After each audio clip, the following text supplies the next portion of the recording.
हम लोग पिछले क्लास में डिस्पर्शन विदाउट डेविएशन देखे थे। आज हम उसका दूसरा केस देखेंगे, deviation without dispersion.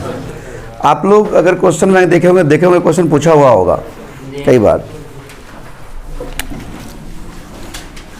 Case 2, deviation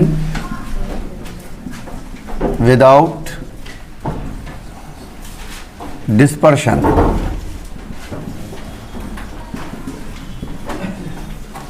deviation without dispersion हम लोग देखने जा रहे हैं, यानी डिस्पर्शन नहीं हो तो फॉर नो डिस्पर्शन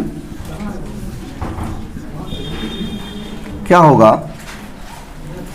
डिस्पर्शन होने के लिए mu we minus mu are into A plus mu dash we minus mu dash are into A dash क्या होना चाहिए, 0। यानी अच्छा, हमने माइनस साइन लिया था क्योंकि पहले ही मान लिया था। देखिए यहाँ माइनस साइन आप लोगों ने लिया था, तो mu we minus mu are into A बराबर mu dash we minus mu dash are into A dash, या A dash by A.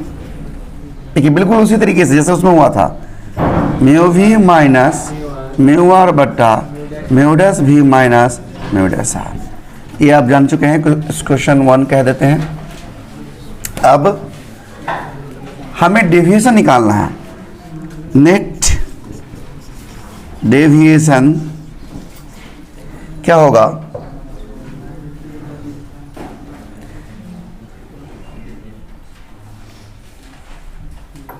Net deviation क्या था हमारा, mu minus 1 into A minus mu dash minus 1 into A dash.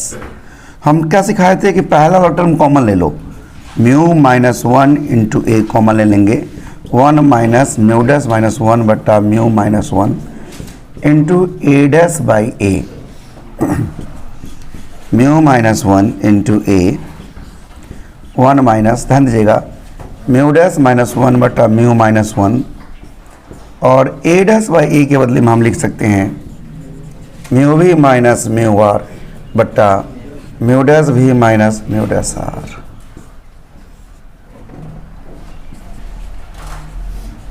Mu minus 1 into A mu we minus mu are बट्टा mu minus 1, ये क्या हो जाएगा omega, और ये इसमें नीचे लगेगा तो क्या होगा ओमेगा डैश।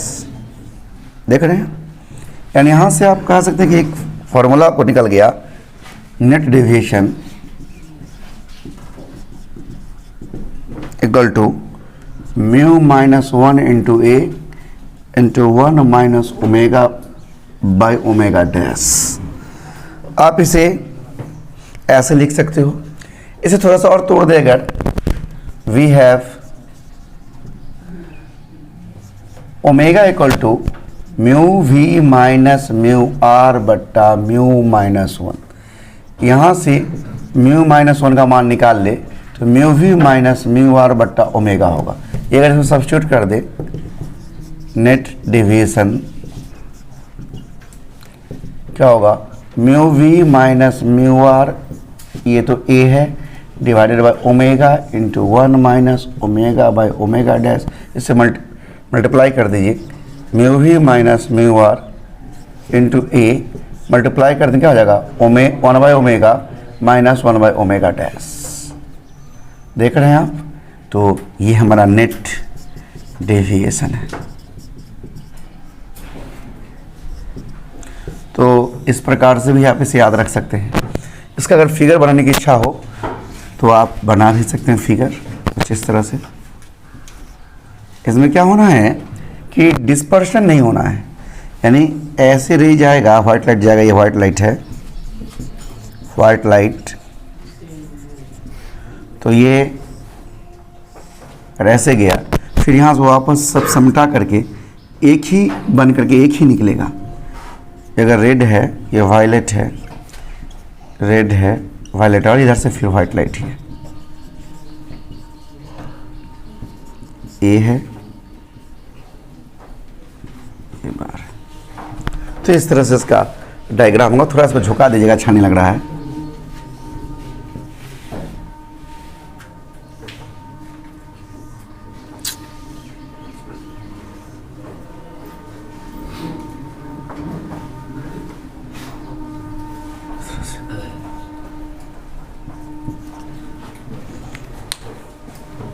ओके,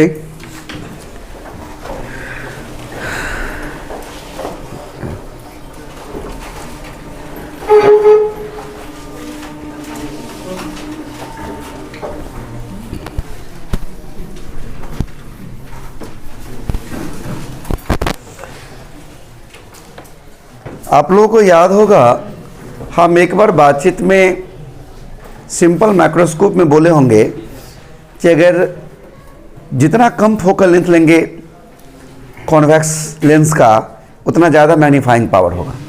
लेकिन ये भी कहे होंगे कि आप एक सीमा से ज़्यादा नहीं बढ़ा सकते मैग्नीफाइंग पावर। कारण मैंने ये भी बताया होगा कि जब आप फोकल लेंथ कम करते हैं तो लेंस का थिकनेस बढ़ते जाता है और जिसके कारण लेंस में कुछ ना कुछ प्रिज्म जैसा गुण आने लगता है और वो एक ही ऑब्जेक्ट का डिफरेंट कलर्स का इमेज बनाने लगता है। अनेक रंगों का इमेज बनने लगेगा, 7 रंग का इमेज बनने लगेगा। ऐसा बताया था ना? इसको बोलते हम लोग क्रोमेटिक एब्रिएशन। इसको बोलते हम लोग क्रोमेटिक एब्रिएशन। क्रोमेटिक रंग होता है, रंगों का दोष, क्रोमेटिक एब्रिएशन। तो अभी हम लोग क्रोमेटिक एब्रिएशंस क्या होता है उसके बारे में देखेंगे, उससे संबंधित समस्याओं को देखेंगे और उसको दूर करने का क्या उपाय हो सकता है संभवतः वो भी देखेंगे। तो क्रोमेटिक एब्रिएशन शुरू करते हैं अभी।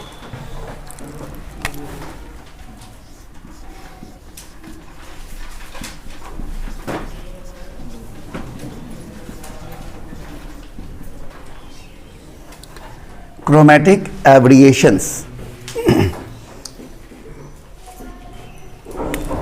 RAT है और यहाँ R लिखिएगा। क्रोमेटिक एब्रिएशन, ध्यान दीजिएगा, जैसे ये कोई लेंस है,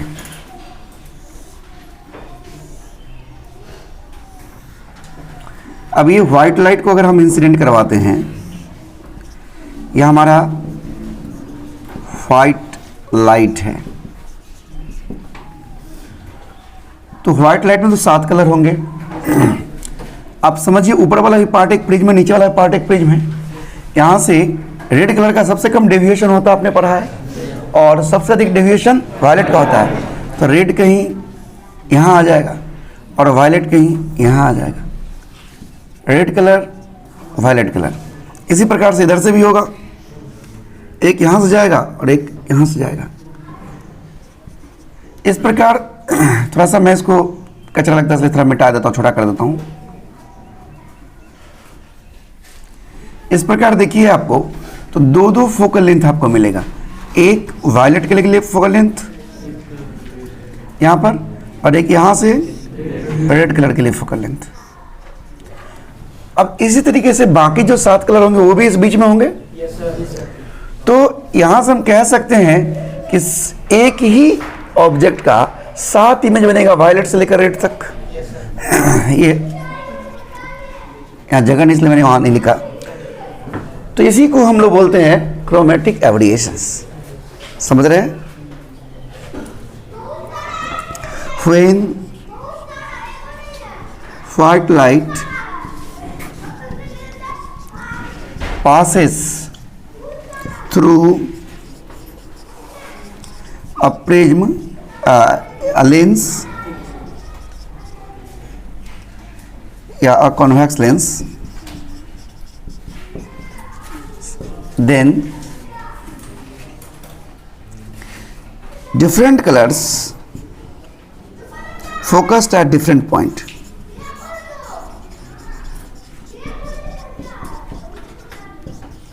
Focused at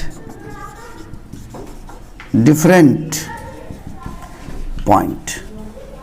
अलग अलग रंग अलग अलग पॉइंट पर फोकस होता है, एंड हेंस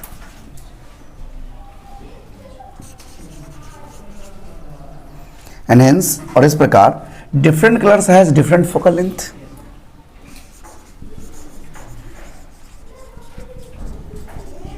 कलर्स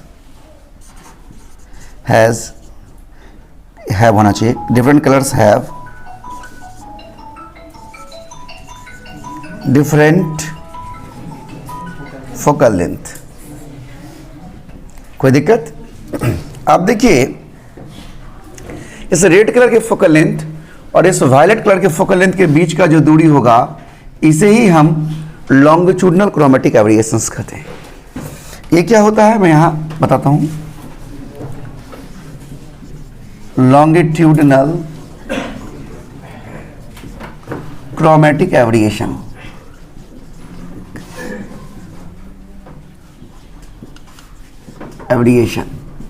ये क्या होगा?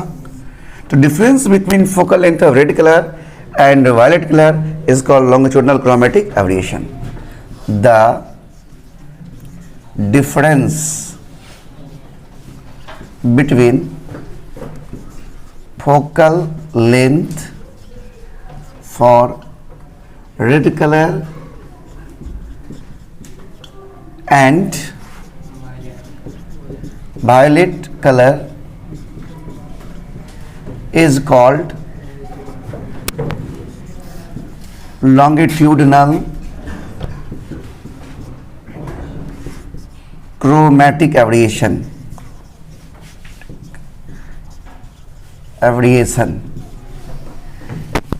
तो longitudinal chromatic aberrations कितना होगा? longitudinal chromatic aberration ये क्या होगा? तो focal length of red colour और minus focal length of violet colour. ये अलग अलग क्यों होगा, क्या मुझे ये भी बताना पड़ेगा क्या? अगर किसी को जानने की इच्छा हो तो यहाँ पर एक चीज़ देख सकता है कि 1/f इक्वल टू होता है mu minus 1 into 1/r1 minus 1/r2।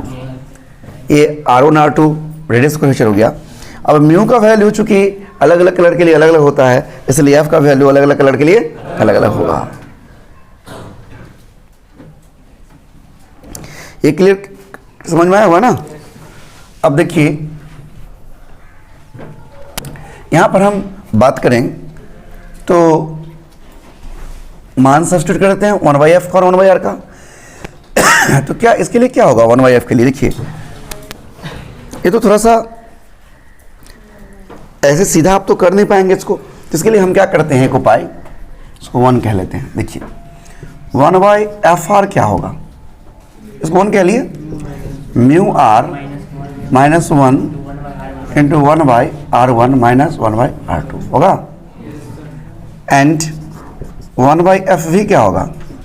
Mu भी minus 1 into 1/r1 minus 1/r2।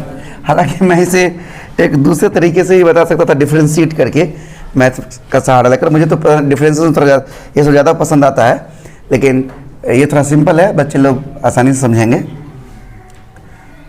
लेकिन मुझे मैथमेटिकल कैलकुलेशन करने में ज़्यादा अच्छा लगता है।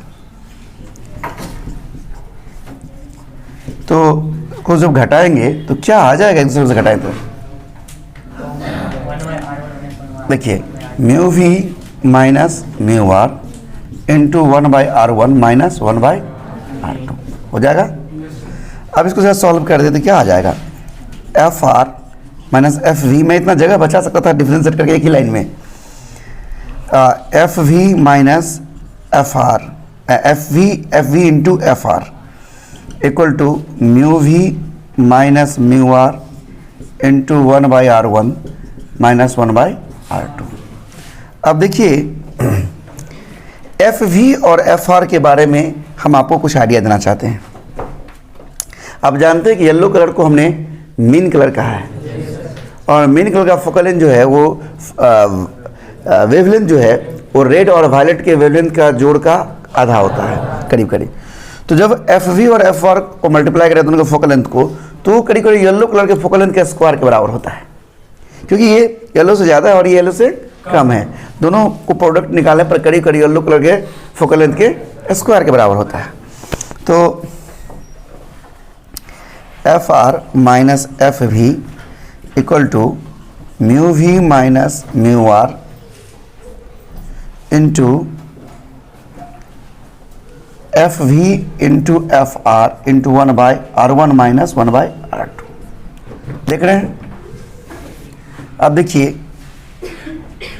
But F V into F R जो होता है वो करीब करीब एफ का स्क्वायर होता है। एफ ये जो है वो focal length for yellow colour है, एफ का स्क्वायर। यहाँ जो है एफ है वो focal length for yellow colour, focal length of yellow colour.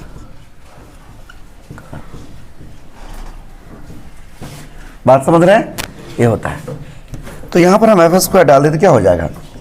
F V F are minus F V equal to mu V into mu we minus mu are into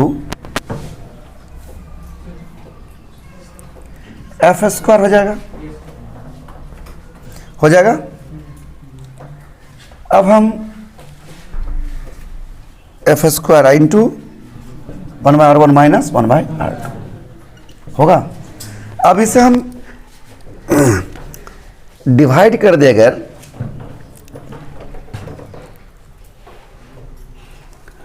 एक line थोड़ा पीछे कर लेते हैं तो हमें थोड़ा जगह भी बच जाएगा और थोड़ा सुविधा कैलकुलेशन समझ आएगा। एक लाइन पीछे कर लेते हैं, इस लाइन को यहाँ लिख लेते हैं, एक लाइन पीछे कर लेते हैं। यहाँ देखिए, तो बट वही चीज़ वहाँ लिखे थे, F V into F R जो है वो एफ स्क्वायर होता है, जहाँ एफ जो है वो क्या है? Focal length for mean colour के येलो कलर का, ये मीन कलर की बात है, कोई दिक्कत? ये होता है। तो यहाँ डाल दे तो क्या हो जाएगा?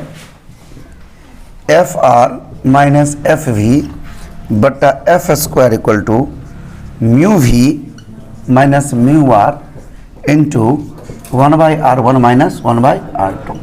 और आप जानते हैं कि 1/f जो है वो ये होता है, हम इसे डिवाइड कर देगा उसको तो क्या होगा? ऐसा करते हैं, F are minus F V बट्टा जो ये एफ स्क्वायर, उसको डिवाइड कर रहे हैं 1/f से, तो दोनों में 1/1 माइनस 1/2 है, कैंसिल हो जाएगा। क्या बच जाएगा? Mu we minus mu R बटा म्यू माइनस 1। और ये क्या होता है? Dispersive power. एक एफ से एफ कट जाएगा, क्या हो जाएगा?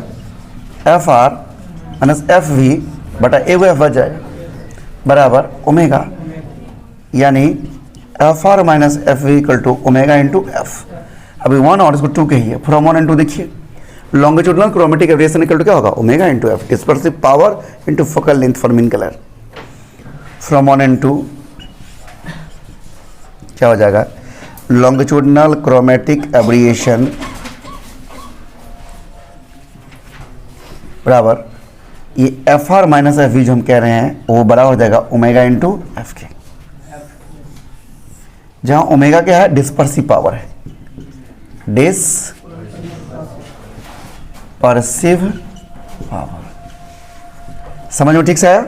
अब आप कहेंगे सर कैलकुलेशन करके आप कैसे एक बार में डिफरेंस निकाल लेते? इतना जो हमने मेहनत किया ये मुझे नहीं करना पड़ता। हम इसको एक बार डिफरेंशिएट करते 1/f को, तो ये क्या हो जाता है? df/f square, df/f square. df मतलब difference in focal length, difference in focal length मतलब f are minus F b, एक ही बार में आ गया, बाई एफ स्क्वायर जो यहाँ पर एफ स्क्वायर आया हुआ है, एक ही बार में आ गया, इक्वल टू म्यू को डिफरेंशिएट करते तो क्या होगा? डी म्यू, यानी डिफरेंस इन म्यू, और 1 का क्या होता है? 0। तो देखो इसमें 1 नहीं है, 0 1 गायब हो जाएगा, और 1/r1 माइनस 1/2 आता, और फिर 1/f से डिवाइड कर लेता, एक बार में आ जाता। तो मैथमेटिक्स का सहारा लेने से ये सब फायदा होता है कि एक स्टेप्स में काम होता है, जो मैंने इतने स्टेप्स में किया। फिर हमें उम्मीद है कि समझ में आ गया होगा। यहाँ पर एक सवाल आते हैं बट, ठीक है, नोट कर लीजिए। यानी एंगल अभी आपने सीखा लॉन्गिट्यूडनल क्रोमेटिक एब्रिएशन क्या होता है, और अच्छे मार्क्स लाने के लिए आप लोगों को ये सलाह भी है कि आप लोग गेस क्वेश्चंस सिर्फ नहीं पढ़ें, जितना चीज पढ़ाएं पूरा चीज पढ़ें, और गेस पेपर वगैरह से या किसी से ऑब्जेक्टिव नहीं देख लें जो आप पढ़े हुए हैं उससे उसका प्रैक्टिस हो जाएगा, आपको एक नज़र देख लें। अगर कोई नहीं बने दिक्कत हो तो आप हमसे आके पूछ लिया करें। ये सही तरीका है, अच्छे मार्क्स लाने का यही सही तरीका है। अगर आप गेस करके जाएंगे तो गेस में एक सीमित क्वेश्चन होता है, तो उसमें से कुछ ना कुछ ये हो जाएगा। क्रैश कोर्स भी हम पढ़ाएंगे तो पूरे सिलेबस से बनने वाले सारे क्वेश्चनों को टच करेंगे, उसमें कोई गेस नहीं होगा कि ये गेस है वो गेस है।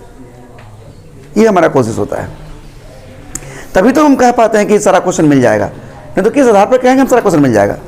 सारा सिलेबस पढ़ाएंगे तो कहेंगे।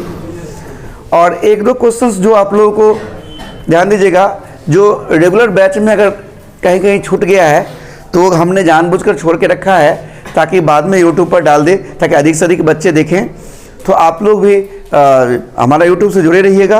और सिलेबस खत्म होने से हम इस बैच में हम जल्दी इलेक्शन से फ्री होते हैं। हम एक हफ्ता 10 दिन में हम जो भी चीज़ टॉपिक सब आप बोलेंगे वो सब का हम डाल देंगे यूट्यूब पर, ताकि आप लोग आराम से देख सकते हैं। मतलब कहने का मतलब आपको कोई किसी तरह की परेशानी नहीं होने देंगे। शुरू करते हैं, रिमूवल ऑफ क्रोमेटिक एब्रिएशंस।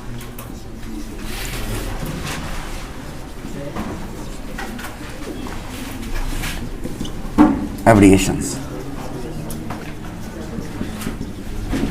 सबसे पहले हम लोग ये समझेंगे कि आगे क्रोमेटिक एब्रिएशन से क्या प्रश्न है। आप देख रहे हैं कि बहुत सारे कामों के लिए हम लोग सिंगल लेंस का इस्तेमाल करते हैं, और आप जान रहे हैं कि अलग अलग कलर के लिए अलग अलग रिफ्रैक्टिव इंडेक्स होता है, इसलिए वो अलग अलग पॉइंट पर फोकस होगा तो अलग अलग जगह पर इमेज बनेगा। अब मान लीजिए कि कोई लड़का रेड टी शर्ट और ब्लू जीन्स पहनता है और उसको एक कॉन्वेक्स लेंस की मदद से हम देख रहे हैं या हम अपने चश्मा में इस्तेमाल कर रहे हैं, तो पता चलेगा कि फोकस रेड और ब्लू अलग अलग होगा। ब्लू थोड़ा पहले ही फोकस होगा और रेड थोड़ा पीछे फोकस होगा। तो हो सकता है कि उसका बॉडी का पार्ट थोड़ा सा पीछे नज़र आएगा और जीन्स वाला पार्ट थोड़ा सा नीचे वाला पार्ट थोड़ा सा आगे नज़र आएगा।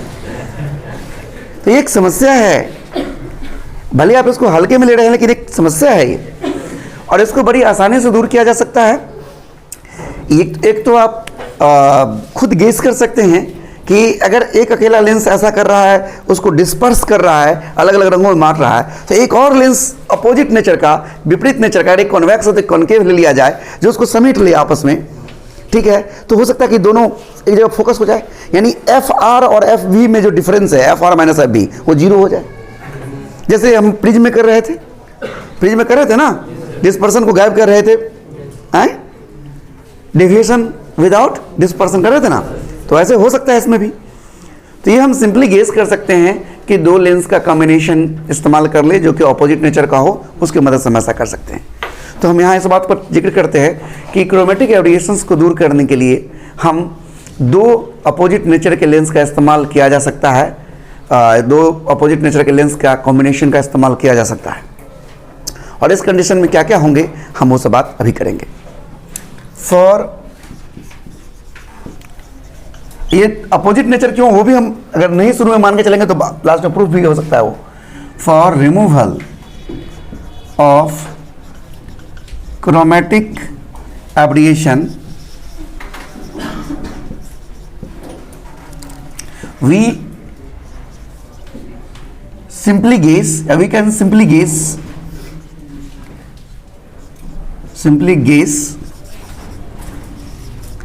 that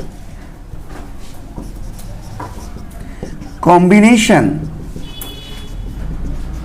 of two lenses of opposite nature can be used, इस्तेमाल किया जा सकता है। तो इक्विवेलेंट पोलैरिटी क्या होगा, 1/f इक्वल टू क्या होगा, 1/f1, जैसे मैं फिर बताते हैं। अभी तो फिलहाल हम देखने के लिए कॉन्वेक्स बना दिए हैं, अपोजिट नेचर का होगा। अभी कॉनकेव होगा, कैसे होगा वो तो ऑलरेडी प्रूफ भी हो जाएगा। देखिए f1 f2 है। आप कहेंगे सर लिखे अपोजिट नेचर, यहाँ दिखा रहे कॉन्वेक्स, हम कॉन्वेक्स दिखा रहे हैं ना, अपने वो आ जाएगा कि कॉनकेव होगा। f1 प्लस f2 होगा, डिफ्रेंशिएट कर दिया, डिफ्रेंशिएटिंग क्या हो जाएगा, ये नहीं समझ में आएगा तो बोलना differentiate, minus D F by F square. समझ में आया, बोलिए। नहीं हम किसी एक के रिस्पेक्ट में कर दिए, वो कैंसिल आउट हो जाएगा, ये समझ में आया लाइन।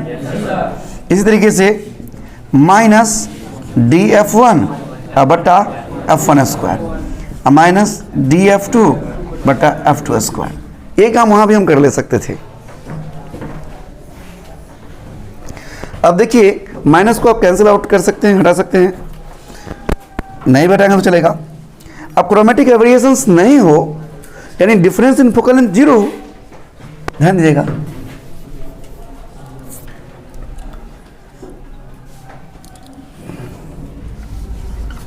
पहले एक चीज हम यहां समझा लेते हैं। 1/f equal to mu minus 1 into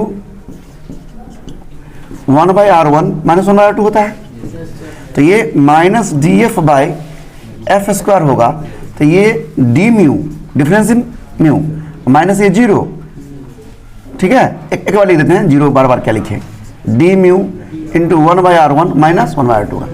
ये समझ में आ रहा है? नहीं तो कहो मैं समझा दूंगा। 1/f का ये हो जाएगा, अब म्यू का डी म्यू और 1 का 0 हो गया। ये इंटू कॉन्स्टेंट चीज है तो वैसे रह जाता है। कुछ ज़्यादा फास्ट हो गया क्या? तो ये हो गया। अब इसको हम भाग दे दें, इसमें इसको हम 1 के हैं, इसको 2 के हैं, तो 2 में 1 से भाग दे दें। यही काम हम वहाँ कर सकते थे। तो क्या हो जाएगा, minus D F by F equal to D mu by mu minus 1, बाकी सब कट जाएगा। अब D F by F equal to D mu by mu. D mu मतलब क्या है वास्तव में? डी म्यू मतलब क्या है? ये म्यू भी माइनस म्यू आर है, इसका मतलब ये है। अब बटा म्यू माइनस 1 ये है वास्तव में। ये वास्तव में क्या ओमेगा है, देख रहे हैं? तो यानी हम minus D F by f को हम लिख रहे हैं ओमेगा, इसीलिए minus D f one by F one को हम लिखेंगे, बोलिए क्या लिखेंगे? ओमेगा 1 लिखेंगे ना, लिखेंगे ना। एंड इसमें हम एक omega 1 and minus D f two by F to क्या लिखेंगे? ओमेगा 2। अब ये मान डाल दीजिए इसमें। अच्छा रहता है, इसी को 1 कहते हैं, इसको 2 कहते हैं, इसको 3 कहते हैं, तो 3/2। तो देखिए अब ये मान पुट कर दीजिए फ्रॉम 1 समीकरण 1 से। क्या होगा?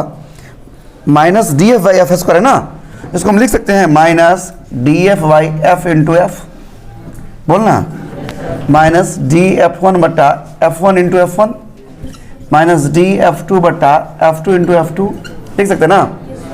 अब minus D F by f को क्या लिखेंगे? ओमेगा, ओमेगा बाई एफ हो गया बराबर minus omega 1 by F one, minus नहीं प्लस, वो तो माइनस खत्म हो गया ना, omega 1 by F one plus omega 2 by F to. देख सकते हैं? तो हम जगह इसको 2 पार्ट में बांट लेते हैं ताकि जगह बचेगा। ये हो गया हमारा।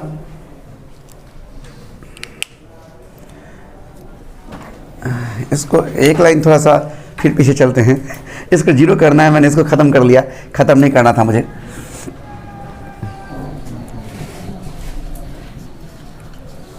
सिमिलरली देखिए यहाँ मैं इसे ख़त्म नहीं करना चाहता हूँ, मैं इसे रखना चाहता हूँ। तो ये minus D F by F square है ना,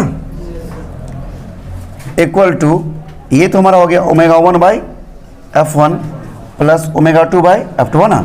अब क्रोमेटिक में से नहीं हो, दूर हो जाए, यानी एफ आर माइनस एफ भी 0 हो, यानी डी एफ क्या हो? 0 हो। For no chromatic एब्रिएशन